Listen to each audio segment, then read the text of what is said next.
பெண்கள் வாழ்வதற்கு தகுதியற்ற நாடாக இந்த நாடு மாறிக்கொண்டிருக்கிறது. கடந்த 10 ஆண்டுகளுக்கும் மேலாக இந்த பெண்கள் பாதுகாப்பு, குழந்தைகள் பாலியல் வன்கொடுமை அப்படிங்கிறதுலேருந்து எப்படியாவது ஒரு விழிப்புணர்வு பிரச்சாரத்தை முன்னெடுக்கணும் அப்படின்னு ஓடிய ஓட்டங்கள், சந்தித்த பாலியல் வன்கொடுமை வரிசையில் இன்றைக்கி கோயம்புத்தூர் அப்படிங்கிற ஊர் உழுக்கப்பட்டிருக்கிறது. செய்தியை கேட்கும் போதே உள்ளமெல்லாம் நடுங்குது. ஒன்றுமே செய்ய முடியாதா இவற்றையெல்லாம் மாற்றுறதுக்கு அப்படிங்கிறது பதறுது. 11 மணி இரவுக்கு ஆண் நண்பரோடு கல்லூரியில் படிக்கக்கூடிய பிள்ளை மைதானத்தில் தனியாக ஒதுக்குப்புறமாக பேசி கொண்டிருந்தார். இது வந்திருக்கிற செய்தி. 3 பேர் கார் கண்ணாடியை உடைச்சி அந்த ஆண் நண்பரை தாக்கி 26 தையலுங்கிறாங்க, எத்தனையோ கத்தி குத்துங்கிறாங்க, ஹாஸ்பிட்டல் அட்மிட்டுங்கிறாங்க. அந்த ஆண் நண்பர் அந்த பெண்ணை தூக்கி கொண்டு போய் 3 பேர் சேர்ந்து கேங் ரேப் பண்ணி, என்ன கொடுமையை இப்போ பேசுகிறோம். இது என்னைக்கு மாறும், இதுக்கான தண்டனைகள் இங்கே கிடைக்குமாங்கிற ஒரு பெரிய பரிதவிப்போடு தான் அந்த செய்தியை பார்க்குறோம். இன்னும் எத்தனை நாளைக்கு இதை பற்றி பேசி கொண்டிருக்க போகிறோங்கிற கொந்தளிப்பு. ஆனால் பேசாமல் இருக்க முடியாதுல்ல. ஒவ்வொரு தடவையும் இனி ஒரு முறை இது மாதிரி யாரும் பாதிக்கப்பட்டுறக்கூடாதுங்கிற கவலையோடு தான் இந்த செய்திகளை எல்லாம் நம்ம பகிர்றோம், பேசுகிறோம்.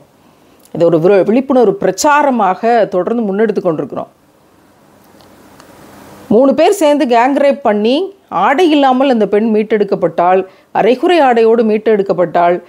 அவளே போய் பப்ளிக்கிட்ட ஃபோன் வாங்கி பேசி காவல் நிலையத்தில் உதவி கேட்டா. இப்படி பலவேறு செய்திகள். எது எப்படியோ அவள் இன்றைக்கி ஹாஸ்பிட்டலில் ட்ரீட்மெண்ட் எடுத்துக்கொண்டிருக்கிறா. எல்லா அரசியல் தலைவர்களும் கண்டனம் தெரிவிப்பாங்க. காவல்துறை பரபரப்பாக வேலை செய்யும். 2 பேர் 25 வயசுக்கு மேலே, ஒருத்தவன் 30 வயசுக்கு மேலே கண்டுபிடிச்சிட்டாங்க யாருன்னு தேடிக்கிட்டு இருக்காங்க. பரபரப்பாக கேஸ் ஓடும். இன்னும் 2 நாளைக்கு இதை பற்றி கண்டிப்பாக பேசுவோம். அதுக்கு பிறகு கைது செய்யப்படுவாங்க, போக்சோவில் போடுவாங்க, அவங்களுக்கு தண்டனை கூட கிடைக்கலாம், ஜெயிலில் இருப்பாங்க. இதே கோயம்புத்தூரில் பொள்ளாச்சி பாலியல் அக்கிரமங்கள், கொடுமைகள் நடந்துச்சு. 11 பேர் கைது செய்யப்பட்டு இன்றைக்கி ஜம்முன்னு ஜெயிலில் இருக்காங்க. யாருக்கும் தூக்கு தண்டனை அறிவிக்கப்பட்டு இனி ஒரு பெண் பொள்ளாச்சியில் பாதிக்கப்பட மாட்டா அப்படிங்கிறதுக்கான உத்தரவாதம்லாம் எதுவும் கிடையாது. கம்ப்ளைண்ட் பண்ண பெண்ணுடைய தகவல்கள் வெளியே வரக்கூடாதுங்கிறது சட்டம். ஆனால் அதை வெளியிட்டார் அந்த அதிகாரி, காவல்துறை அதிகாரி. அவர் ஜஸ்ட்டு ட்ரான்ஸ்ஃபர் பண்ணியிருக்காங்க. இதுதான் இங்கே நடக்கக்கூடிய அதிகபட்ச தண்டனை, சட்டத்தோட நிலைமை. அதே மாதிரி இந்த கேஸ்லேயும் நடக்கும். இந்த பெண் இந்த காயத்திலேருந்து வெளிவருவாளா, உயிர் தப்பிப்பாளா, அந்த அடித்து நொறுக்கப்பட்ட அந்த ஆண் நண்பர்னு சொல்கிறாங்களே அவர் காப்பாற்றப்படுவாரா, என்ன நிலைமைங்கிறது இனி நடக்க போகிறத பார்த்தவங்களுக்கு பார்க்கும்போது தான் வெளிச்சம். அவ்வளவு மோசமான ஒரு நிலைமை. 20க்கும் மேற்பட்ட காரணிகள் இருக்குது பெண்கள் பாதுகாப்பு அப்படிங்கிற விஷயத்தில். அந்த ஒரு விஷயத்தை மட்டும் சரி செஞ்சுட்டா பெண்களை பாதுகாத்துடலாங்கிறதுக்கு இல்லை, 20க்கும் மேற்பட்ட காரணிகள் இருக்குது. படிக்கிற வயசில் யாருன்னே தெரியாதவனா லவ் பண்ணாதீங்க. தாய் தகப்பனை ஏமாற்றிட்டு காலேஜிலேருந்து வெளியே போய் அவுட்டிங் போகிறேன், டேட்டிங் போகிறேன்னு போகாதீங்க. பாதுகாப்பாக இல்லை நாடு. காதல்ன்ற பேரில் உங்களை தொலைச்சி ஏமாந்து நிற்காதீங்க. கண்ணியமான ட்ரெஸ் கோடை ஃபாலோ பண்ணுங்க. சாராயம் குடிச்சிட்டு சமூகம் சீரழிஞ்சு போகாதீங்க. வக்கரமான வீடியோஸ் பார்க்காதீங்க, அதை பரப்பாதீங்க. இப்படி பலவேறு செய்திகளை நம்ம இந்த பாலியல் வன்கொடுமை, பாலியல் வன்முறைகள், குடும்ப வன்முறைகள், பெண்கள் குழந்தைகள் பாலியல் வன்கொடுமைங்கிற அத்தனை இடங்களில் இருந்தும் இவற்றை நம்ம 20க்கும் மேற்பட்ட காரணிகள் இருக்குது. அவற்றை தொடர்ந்து பிரச்சாரம் செஞ்சுக்கிட்டு இருக்கோம். ஆனால் நடக்கக்கூடியவைகள் நடந்து கொண்டே இருக்கிறது. இதை நம்ம 2 நாளைக்கு கண்டிப்பாக பேசுவோம், கோபத்தோடு பேசுவோம். எல்லா அரசியல் தலைவர்களும் கண்டன அறிக்கைகளும், ஆர்ப்பாட்டங்களும், போராட்டங்களும், அமைப்புகள், இயக்கங்கள் சிறப்பாக நடத்துவாங்க. எல்லாத்தையும் பார்த்துக்கிட்டு தான் இருப்போம். தனிப்பட்ட நபர் திருந்தாமல், தனிப்பட்ட ஒவ்வொருத்தனும் ஒவ்வொரு பெண்ணும் திருந்தாமல், தனி மனித ஒழுக்கம் வளராமல் எந்த சட்டமும் எந்த காவல்துறையும் எந்த விதமான ஒரு பெரிய விஷயமும் பெரிய மாற்றத்துக்கும் உள்ளாகாது. உடனடியாக பாதுகாக்கிறதுக்கான விஷயத்தை தான் சட்டத்தை அணுகிறோம், காவல்துறை அணுகிறோம், நீதிமன்றத்தை அணுகிறோம். கடுமையான தண்டனைகள் கிடைக்க பெற்றால் கொஞ்சமாவது இதை தடுத்துடலாமே அப்படிங்கிறது தான். கொஞ்சமாவது தடுத்துடலாமே அப்படிங்கிற உடனடி தீர்வுக்காக சட்டத்தை அணுகிறோம். ஆனால் நிரந்தரமான தீர்வு தனி மனித ஒழுக்கத்தை இங்கே மேம்படுத்தாமல் எதுவுமே செய்ய முடியாது. குடிக்கிறவன் குடிச்சிக்கிட்டு தான் இருப்பான், வன்கொடுமை செய்கிறவன் செஞ்சுக்கிட்டு தான் இருப்பான், அப்யூஸ் நடந்துக்கிட்டு தான் இருக்கும். இது மாதிரியான கேங் ரேப் தடுக்கவே முடியாது. ஏன்? எல்லா கேங் ரேப்லையும் எல்லா ரேப்லையும் பாருங்கள், எல்லாவனும் குடிச்சிட்டு தான் இருப்பான். 99.99% குடிச்சு தான் இருப்பான். இன்றைக்கும் காட்சிகளில் காட்டுறாங்களே, சாராய பாட்டில்களை காட்டுறாங்களே. இதுக்கெல்லாம் வீதிக்கு வீதி கடைகளை வைத்து அரசாங்கமே நடத்துது இல்லையா? அது எந்த அரசாங்கமாக இருந்தாலும் சரி, மாறி மாறி ஆட்சிக்கு வர்ற எல்லாரும் சாராய கடை வருமானங்களில் இருந்து தான் அரசாங்கத்தையே நடத்துகிறோம். இதை யாருமே மாற்ற முடியாது. நாங்கள் ஆட்சிக்கு வந்தால் இனிமேல் நாங்கள் மது விற்க மாட்டோம், சாராய கடைகள் இழுத்து மூடப்படும் அப்படின்னு சொல்லுவாங்க. 5 வருஷமும் நடந்து முடிஞ்சிடும். ஆனால் சாராய கடைகள் இழுத்து மூடப்படாது. இது மாதிரியான கேங் ரேப்புகள் நடந்துக்கிட்டே தான் இருக்கும். அதை யாரும் தடுக்க முடியாது. நம்மளுடைய துரதிர்ஷ்டம், நமக்கு கிடைச்சிருக்க சாபங்கள், இதெல்லாம் நம்ம கண்கூட பார்த்துக்கிட்டு தான் இருப்போம். யாராலையும் ஒன்றும் தடுக்க முடியாது. நாங்கள் படித்து சொல்கிறோம், படிக்கிற வயசில் லவ் பண்ணாதீங்க, எந்த தருதலையும் நம்பி ஏமாந்து தனியாக போய் சந்திக்காதீங்க, தனிமையை தவிர்த்து கொள்ளுங்கள், ஆணோட சந்திக்கிற தனிமைகளை தவிர்த்து கொள்ளுங்கள்னு படித்து பிரச்சாரம் பண்ணுவோம். நீங்கள் கேட்க மாட்டீங்க.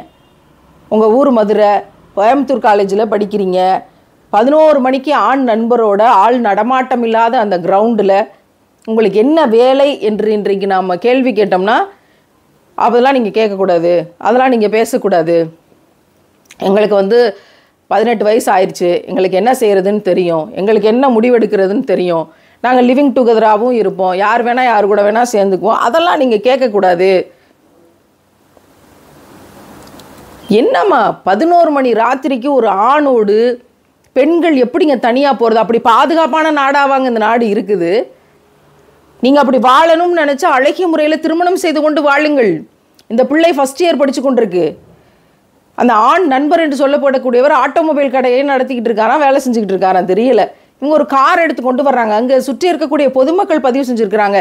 நிறைய காதல் உலாவக்கூடிய இடமாகவும், அநாகரிகமான வேலைகள் நடக்கக்கூடிய இடமாகவும், சட்டத்துக்கு புறம்பான விஷயங்கள் நடக்கக்கூடிய இடமாகவும் இந்த இடம் மாறி போயிடுச்சு, இந்த கிரவுண்டு இப்படி இருக்குது, ஆள் நடமாட்டம் இல்லாமல் அப்படின்னு சுற்றி இருக்கக்கூடிய பொதுமக்கள் பதிவு செய்கிறாங்க. அவங்க தொடர்ந்து பல கம்ப்ளைண்ட்ஸ் பண்ண தான் செஞ்சுருப்பாங்க.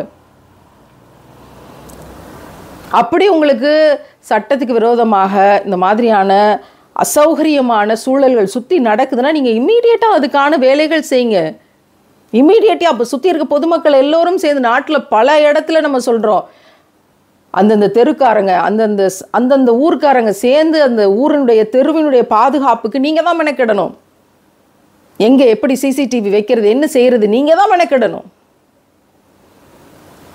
எவ்வளவோ கிட்டத்தட்ட 10-12 ஆண்டு காலத்தினுடைய இந்த பிரச்சாரத்தில் நாங்கள் சொல்லிக்கிட்டு இருக்கிறது, காலேஜில் படிக்கிறாங்களா, அதுவும் கோயம்புத்தூர் ரொம்ப மோசம்னு 10 ஆண்டுகளுக்கு முன்னாடியான சர்வைவிலேயே எங்களுக்கு கிடைக்கிற விஷயம்.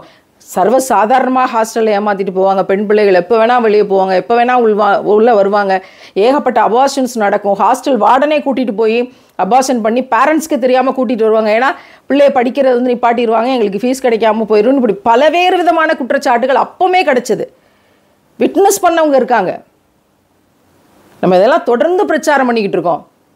அப்படி ஏமாற்றிட்டு போகாதீங்க, அவுட்டிங் போகாதீங்க, டேட்டிங் போகாதீங்க, எந்த ஆம்பளையும் நம்பி தொலையாதீங்க.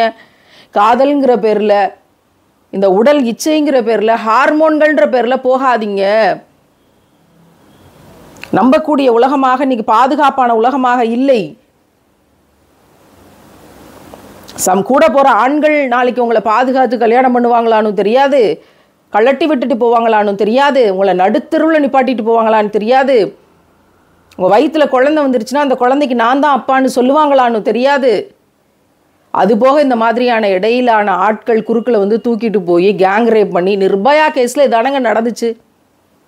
நள்ளிரவுக்கு மேலே பேருந்தில், தலைநகரத்தில் ஓடுற பேருந்தில் நடக்குது கேங் ரேப். அவளோட பெயர் கூட நமக்கு வெளியே தெரியாமல் பயமற்றவள் நிர்பயா அப்படின்னு சொல்லி அவளோட விஷயங்கள் என்ன நடக்குதுன்னே நம்மளால் யூகிக்க முடியலை. அதில் ஒருத்தவன் சிறுவன் 17 வயசு தான் சொல்லி அவனை மரண தண்டனையிலேருந்து வெளியே விட்டாங்க. அவ்வளோ நல்ல நாடு இந்த நாடு. அதே தானே இங்கேயும் நடக்குது.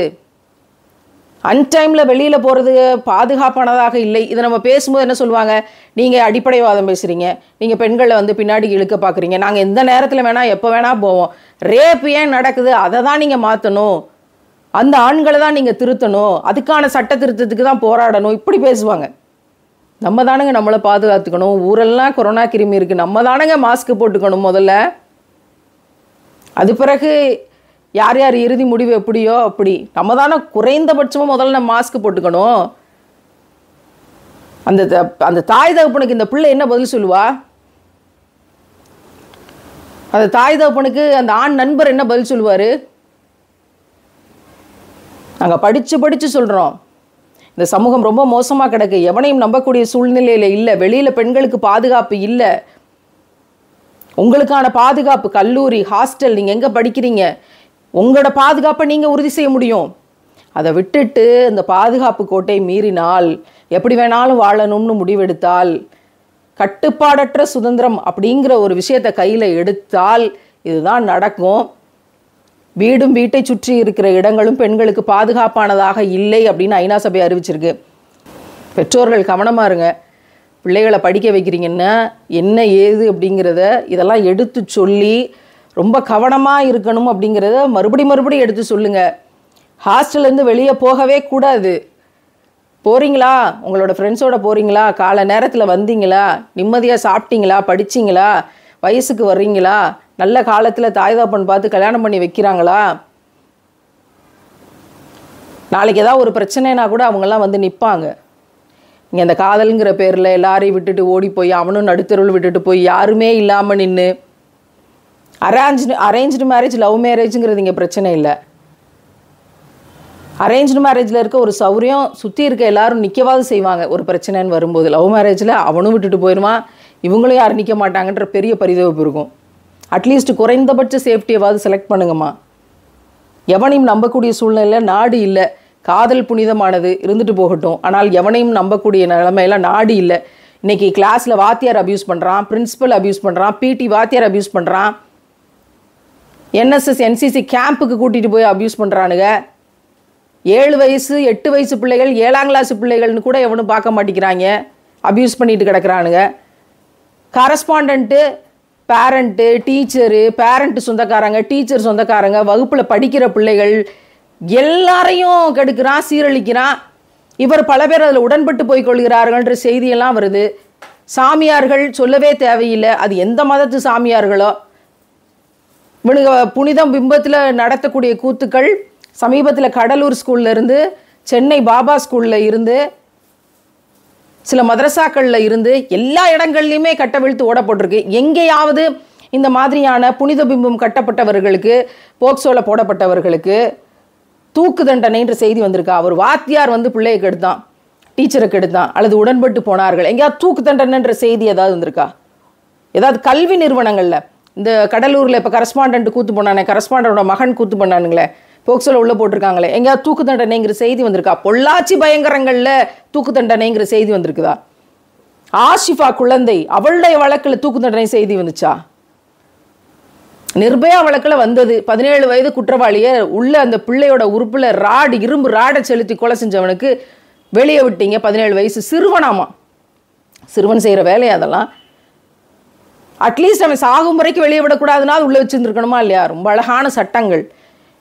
மறுபடியும் வலிமையாக சொல்கிறோம், சட்டங்களோ சட்ட திருத்தங்களோ காவல்துறையோ நீதிமன்றமோலாம் வந்து நம்மளை எல்லாரையும் காப்பாற்றிக்கிட்டு இருக்க முடியாது. நாம் தான் நம்முடைய பாதுகாப்பை உறுதி செய்யணும், 100% உறுதி செய்யணும். அது பிறகு நடக்கக்கூடிய விபத்துக்கள் அது விதிவிலக்கு. பிள்ளைகளும் பெற்றோர்களும் ஆசிரியர்களும் வகுப்பறைகளும் இந்த பெண்கள் பாதுகாப்பு, பெண் பிள்ளைகள் காதலுங்கிற பேரில் இந்த மாதிரி அநாகரிகமாக ஆபத்தில் சிக்கிறது.